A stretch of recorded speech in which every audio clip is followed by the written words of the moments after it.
Good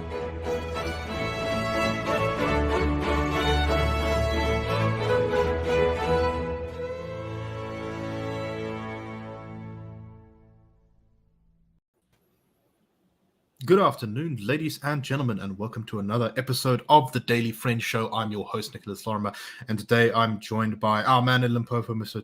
Tiego Thotse. Tiego, how are you doing, man? I'm doing good things, and how are you, Nix? Good afternoon, Marius, and to very good. All the viewers. Yeah. And of course, we also have Mr. Marius Roodt, who is back once again in the motherland in fine, sunny South Africa. Marius, how are you doing? I'm right, and you had a nice, good welcome to South Africa. Didn't have any electricity this morning, so I had to go work in a coffee shop, which was great. So, man, Eskom is making out it's always good to be back, and Exactly, it's like walking around your old decrepit hometown where everything is broken down. Anyway, before we get into the news stories of today, just a word from our sponsor, and we are once again sponsored today by Bitvice. Bitcoin is the complete hedge against the global debasement of money, inflation, and government overreach. Bitvice is a South African-first, Bitcoin-only self-custody solution that helps individuals and entities buy and hold Bitcoin for the long term. Bitvice believes that everyone should hold their own Bitcoin and trust no one else. Recently, there have been a plethora of crypto custodians going bankrupt, taking their clients' Bitcoin with them. That is why Bitvice never holds your Bitcoin. They send it immediately to your own Bitcoin wallet where you hold the keys. They don't hold your keys. They don't hold your coins. Simply sign up to Bitvice, link your bank account securely, and buy Bitcoin in seconds. Visit bitvice.io and begin your journey in buying and securing the scarcest asset that mankind has ever created. So we thank them very much for sponsoring us.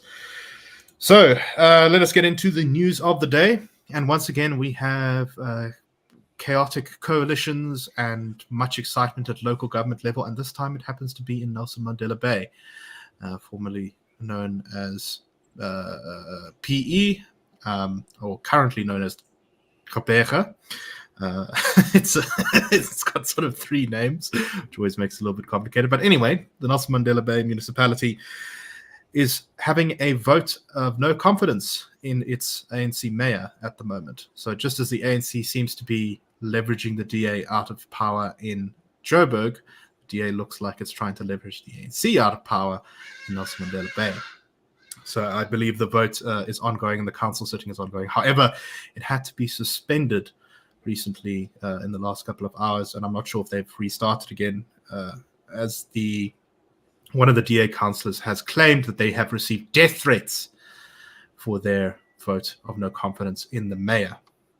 And the council has been suspended while the DA's chief whip reports to the speaker the death threats, and I think they're going to lay criminal charges or something like that. So anyway, pretty dramatic stuff. And remember that, of course, Nelson Mandela Bay has seen violence in the council before. Andile Lungisa, of course, was convicted of assaulting a DA councillor in that same municipality a while ago when he hit him on the head with one of those heavy glass jugs. And luckily it didn't injure him too badly, but it was still a pretty nasty injury. Marius, what do you make of this? Firstly, I mean, there's two issues here. The sort of threats of violence stuff, but then the second issue is that, what are the DA's chances of success, do you think, in chucking the ANC out here? Well, it seems like it's going to be a tricky one. I think what's more worrying is that people are getting death threats from opposition parties and so on. And we all know that the killing of ANC councillors by what's probably other people in the party is quite common. But it seems it's, especially in KwaZulu-Natal, but it seems it's starting to happen in the rest of the country. I know that DA councillor in Mngani, which is the only DA-run municipality in KwaZulu-Natal, was also attacked. So I think we need to really, this is something that really needs to be nipped in the bud. It's not a big leap from death threats to actual killings and so on. So it's definitely something to be worried about, but also just shows you it's something we're going to have to live with in South Africa, is with these coalitions, which are all pretty unstable, I think. But it's that's how the South African electoral system works, because proportional representation. Coalitions are going to be increasing the feature of government. We're going to have the coalition at national government level pretty soon, maybe 2024, definitely from 2029. So it's, I think it's we're going to have to see some maturity within our political parties where they work together, and we don't see this kind of instability in municipalities and one of these days, a lot of our provinces and national level, it's not good for the residents of a place. And yeah, I think this is part of it. But it also shows you how difficult it is to manage these coalitions. This new coalition that's trying to get rid of the ANC in Nelson Mandela Bay, one of the partners is the PAC. But the PAC has also been working with the ANC and the EFF in Johannesburg to get rid of the DA-led coalition there. So it's all quite complicated and tricky. And yeah, I mean, but as you were saying before the show, the DA might lose Joburg, but they might gain Nelson Mandela Bay. So, it depends, I suppose, where you are from in the country. Some people say poor DA, and other people say, that's much better. I'll take PE over Joburg. I don't know if I'd agree with that. But we'll have to see what happens there. But I think what's the most, thing that we have to take from the story is the fact that a DA councillor has received this death threat. Who knows how serious it is? But it's definitely something to worry about and to look into, and it's not something that we can allow to become common in our politics. Right, and it's not the first time the DA has made accusations like this. Recently, actually, they made a similar kind of accusation against the ANC, saying that the ANC had bribed some of the smaller parties in, specifically not the parties, the coalition councillors themselves in Johannesburg to switch their votes and vote out the DA speaker there in that municipality. And in fact, there was a DA councillor who has laid criminal charges against some ANC councillors in Joburg, claiming that he was offered 2 million rand in order to vote a certain way in Joburg votes of no confidence, which is pretty crazy stuff. Tiego, what do you make of all this? Firstly, the issue of skullduggery, and secondly, what do you think this says about our coalitions going forward international? Well, firstly, I think I must say that I absolutely believe the DA councillor. Well, I can't say that I absolutely believe him because there's no evidence, but I have reason to believe him. Back in 2017, I got to work on the CR17 campaign. I was part of the CR17 campaign in my professional capacity as a communicator.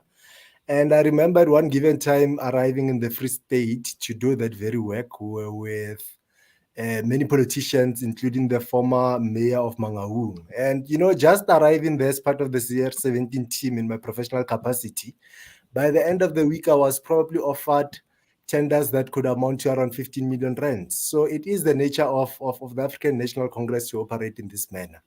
I must say, to the very point around the PAC... Tiego, you clearly made the wrong choice if you're sitting here today. I think I made the right choice. But the nature of their politics, right?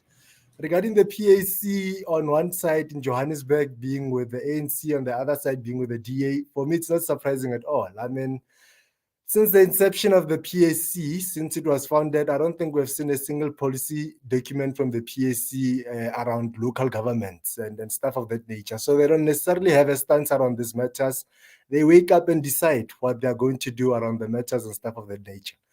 Regarding coalition governments, yeah. You've reminded me of a time when I was, I think it was the 2014 election or something. I went to a debate between the various political parties, and the ANC knew exactly how to drive the PAC up the wall. So they asked the PAC politician who was on stage, we hear all the time about land this, land that. What policies do you have that don't have to do with land? And the PAC councillor said, well, you see, when you have a hospital, it's built on land. That's actually their stance on anything. You ask them any question around governance and everything, they tell you, no, the land is central. Then where do we move to from the land? There's literally no answer to that question. They haven't been able to answer it since. But I think Marius is quite correct in saying that these coalition governments are clearly hard to manage. And one is left wondering what will happen in 2024. Will we have such a situation at the national level?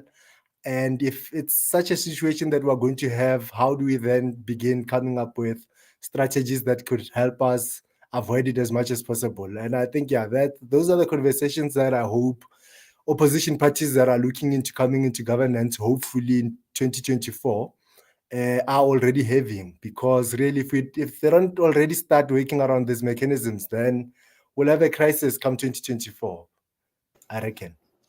Very, very, Very definitely, I think that is a high possibility, and that's why I suggest that any South African who is trying to envision what the future may be like after 2024, after 2029, whenever we get our first coalition government, should go and read about Israeli politics, particularly of the last couple of years, when I think they had 4 elections in 4 years or something like that. And they have very unstable coalitions made up of everything from hardline right-wing Zionists to left-wing Arab parties, which somehow managed to form governments together. So I suspect that that's probably going to be a little bit what our future looks like. Marius, any final thoughts from you? Yeah, well, I think that's exactly it. If you look at studies of coalition around the world, there's 2 things that make them stable. That first, they have to come together and agree on certain points. And there has to be some kind of ideological coherence between the parties. That's why this latest Israeli coalition lasted, I think, barely 6 months. The main reason came to fruition was to get rid of Benjamin Netanyahu. And that's why, that, as you said, right-wing Zionists on one side and left-wing Arabs, they worked together in a coalition. Once they got rid of Netanyahu, then they had to get down to the hard business of governing, and that didn't work. So they actually scheduled for another election at the end of this year already. So, but I try to people who are listening and watching, you mentioned Andile Logisa a little bit earlier, and he still sent one of the greatest tweets of all time. And this is a real tweet. I'm going to read it to you now. So Andile Logisa. The US like to play with our minds. They once reported Louis Armstrong was the first man on the moon in 1969. That was a great lie by Americans. Their aim was to ridicule the Russians.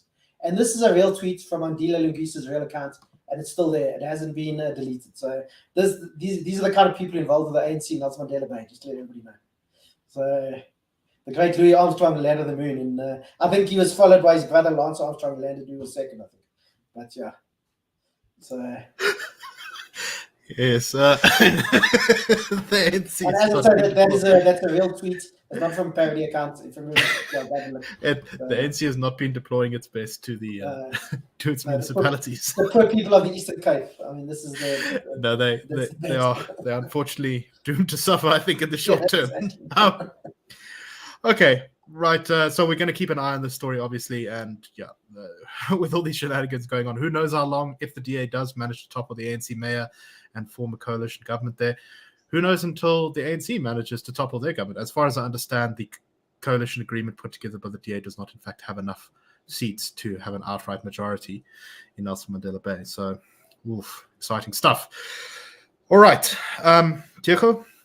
This one I think is about your hometown, which is Polokwane, and it is facing a bit of a water crisis at the moment. The city of Polokwane in Limpopo has experienced water shortages for the past 3 weeks due to the non-maintenance of infrastructure and system failures by the utility Lepelle Northern Water, which is the company that runs the water system up there. Polokwane has been hit with intermittent water supply for several years, and as to be expected, with a little bit like Eskom, there's been lots of talk about fixing the problem permanently, but it doesn't seem as though anything has come to fruition there. Polokwane is also seeking to become a metro, like our other big cities, and not just a normal municipality. And these crises are looking to derail that. At a media briefing yesterday, the mayor of Polokwane, John Bear, laid the blame on the utility company, saying that they breached contractual obligations to supply the city and its surround with a specific amount of water. They said that the pumps had been taken in for repairs and were never returned. The mayor said that Lepelle Northern Water was only pumping 30% of the 100% required to pump to Polokwane. Over time, reliability of services deteriorated in the city of Polokwane. Hence, measures to restore services must be implemented immediately. The water utility has a new CEO, that is Dr. Cornelius Reiter, who said that emergency repairs had started on Monday, and they were hoping to fix their backup system so that if there's a shortage of water, they can quickly pump water. Tiego, what do you make of this? I don't know if you've been affected personally by the water shortages. What are your thoughts on this? Well, luckily, Nick, I haven't personally been affected by the water shortages. And this water shortages started quite a while ago. I remember back in 2017, areas such as Flora Park right here in Polokwane were struggling with a similar issue. And the mayor at the time, who's now the Deputy Minister of COGTA, whenever there was no water, would do the exact same thing that John Mpe is doing now, put the blame all together onto the Lepelle Water Board. But the crisis is actually multifaceted.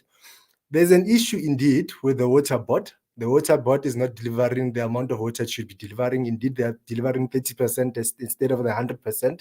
At the water bank, there are issues around maladministration, issues around corruption. Just in 2020, there's a guy called Sefalafala. The news, the story is all over the news. His name is Sefalafala, who was paid 45 million rand by the Lepelle Water Board for doing absolutely nothing. He worked with the previous CEO, with the CEO who was in 2019. Worked with him, put together contracts and everything of that nature. Did no job whatsoever. Then when the CEO left and a new CEO came through, they tried forcing that CEO to make payments for the contract that was signed and no job was delivered. They ended up kidnapping the CEO. It's all over the news. Kidnapped the CEO with the help of the police. Police helped them, kidnapped the CEO, met somewhere at the petrol station to discuss these matters, to say that, no, you must pay us our claims.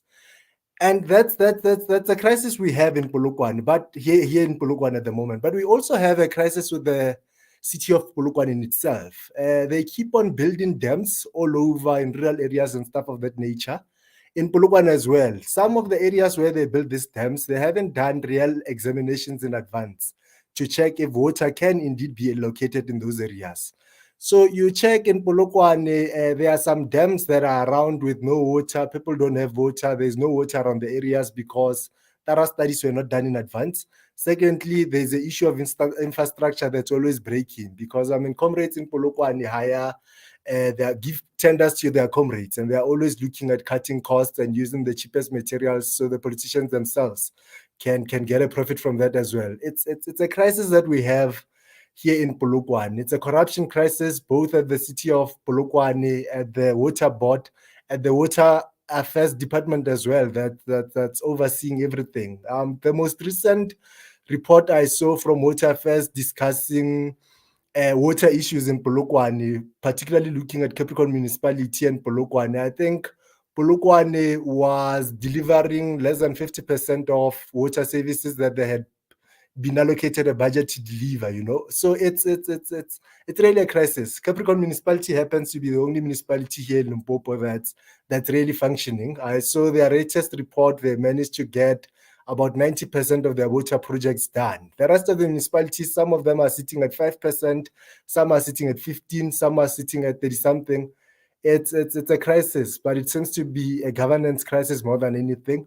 But I rest assure you that the people at the Lepelle Water Board and the people at the Polokwane Board, they are quite in contact, very well closely in contact. And if there were such issues, they could have long raised the issues to them to say that you are not doing 1, 2, 3, 4, 5, and 6. As time goes, I am almost certain that we will find that there's a link between the very person who's saying that the others are the ones who are failing and them. And we might just find that they are working together in not delivering the services. That's unfortunately the state of affairs in our city and our province. Very concerning, but not particularly surprising. We've seen a lot of things like this happen, I think, across South Africa's municipalities. And we've seen, Marius, we seem to be getting quite a lot of water crises hitting our big cities. Of course, Cape Town had its famous day zero, which it managed to avoid, but it was still a bit touch and go there for a while. I believe Nelson Mandela Bay currently has water issues. I think Durban has water issues at the moment. Polokwane has water issues. How long is it, do you think, until Joburg is hit by such a thing? Well, I stay in Ekurhuleni, and we often have water outages. I've gone for not having water for a week at times. So, but also, it's probably the water shortage that sticks in most people's minds is what happened in Cape Town and the whole day zero thing. And people listening can probably make up their own minds why that was reported more in the media than water shortages in other parts of the country. And we know that, there's some municipalities that have had much greater water problems than a place like Cape Town, but you don't really hear about them. And I think this is actually a problem in South Africa in general. If it's not happening in Joburg or Cape Town, to a lesser degree Durban, then people don't really hear about it, and it's not really such a big deal. I think it's all part, and there's a different issue, but it's all part of the broader decline, of resources in the media, and it's a bit harder to report on what's happening in the country outside of the big places. But just on issue of Polokwane, compared to between the 2016 and 2021 local government elections, support for the ANC actually went up in Polokwane, and for the EFF and the DA and other political parties actually went down. The DA went from about 11% of votes in 2016 to about 7% in 2021. The EFF went from nearly 30% of the vote. Polokwane was actually its best municipality in 2016 to about 22% of the votes in 2021. So I think it shows you how sticky ANC support is outside of the more urbanized provinces, Gauteng, Western Cape, to a lesser degree, KwaZulu-Natal.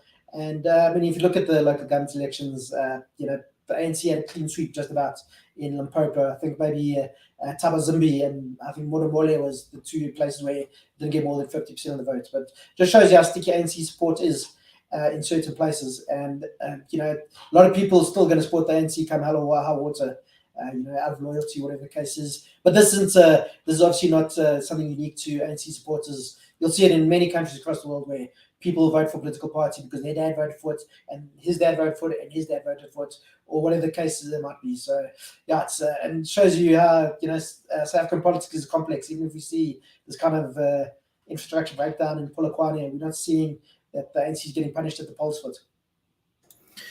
Just briefly on that final point, Tiego, do you think that things might turn around for the ANC in Polokwane, or do you think that it's going to be one of their strongholds going forward?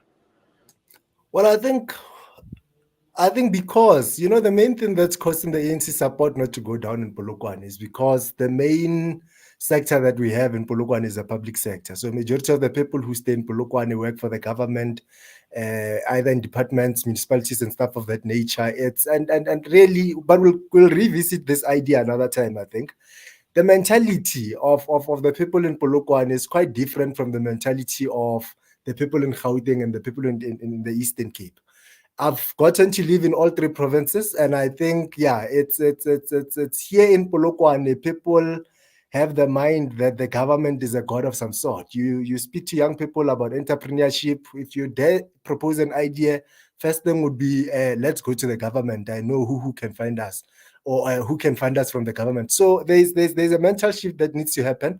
I think, changes in Polokwane will only start coming around, or at least a change of political parties and stuff of that nature, as soon as there's a mental shift going about. People understanding that they have the powers themselves as individuals to initiate businesses, to initiate enterprises and go forward with them. But for as long as that remains what's in the mind, and it's a narrative that's pushed by politicians themselves. In Polokwane, you see how they spend money. So people aspire to become like these people that they know. And unfortunately, we don't have much successful private sector people this side. So almost young people who are growing, it's not even a matter of them voting for what their parents voted for, but a matter of them wanting to be like their neighbor who's driving a Range Rover, driving it because they have a tender at the Department of Public Works. So it's that kind of a thing. But I think, if we get the private sector moving this side, slowly but surely, I reckon that people's minds should start changing, and changes should start coming about.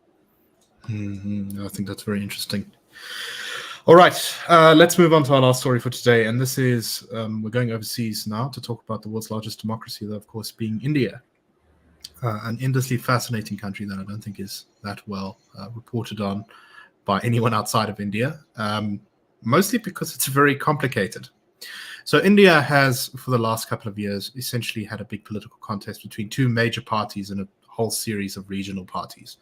Those parties being the Bharatiya Janata Party, which is the current ruling party of Narendra Modi, the BJP, and the party which led India to independence and lost control of the country in 2014 until today, and that being the Indian National Congress, the INC.